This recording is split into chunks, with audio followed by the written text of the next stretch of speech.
Hello everyone, আমি কিন্তু আবার চলে এসেছি অনেক দিন পর একটা লং ব্লগ নিয়ে। তো এটা কিন্তু ছিল আমাদের দার্জিলিং যাওয়ার ব্লগ। তো অনেক দিন পরে সবাই মিলে প্ল্যান করেছিলাম যে এক্সামসও শেষ, তো সেজন্য দার্জিলিং যাই। তো দেখতেই পাচ্ছ এটা ভিউটা কতটা সুন্দর। আমরা শিলিগুড়ি থেকে রওনা হয়ে গেছিলাম দার্জিলিং যাওয়ার উদ্দেশ্যে।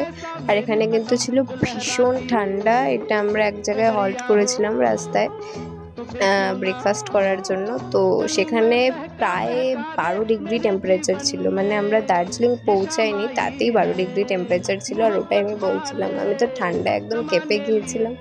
অ্যান্ড দেন আবার আমরা ব্রেকফাস্ট করে রওনা দিয়ে দিয়েছি। তো এখানে ভিউটা ভীষণ সুন্দর ছিল, মানে অলরেডি চা বাগান দেখতেই পাচ্ছ তোমরা। এটা দিয়ে আমরা পৌঁছে গেছিলাম দার্জিলিংয়ে। আর এটা মিনিশোতে আমরা গেছিলাম একটু, কিন্তু কিছু কিনিনি, কারণ এতটাই দাম ছিল মিনিশোতে। তো কিন্তু কিছু কিনিনি আমরা, বাট ঘুরছিলাম, খুব ভালো লাগছিল। তো এই ছোট্ট ট্রলিটা ভীষণ কিউট ছিল। জানি না এটাতে কি রাখা যাবে, কিন্তু দেখতে খুবই কিউট ছিল। তারপর রেডি হয়ে গিয়ে একটু লাঞ্চ করার জন্য বেরিয়ে গেছিলাম। ম্যাল রোডের ওখানে আমরা লাঞ্চ করেছিলাম, তারপরে একটু ঘুরছিলাম। তো লাঞ্চে কিন্তু আমরা নিয়েছিলাম চিকেন থালি, সবাই মিলে খেয়েছিলাম। সন্ধ্যাবেলা আবার আমরা সবাই রেডি হয়ে বেরিয়ে গেছিলাম ম্যালে ঘুরতে বেরোনোর জন্য, কারণ সেদিন আমরা কোনো স্পটে যাইনি, ভেবেছিলাম যে ম্যালেই ঘুরবো আর কি।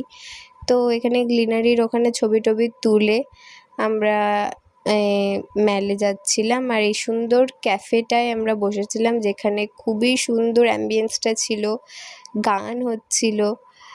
আর এখানে একটু ছবি টবি তুলে ভিডিও করে আমরা কিন্তু আবার চলে গেছিলাম রাতে ডিনারের উদ্দেশ্যে।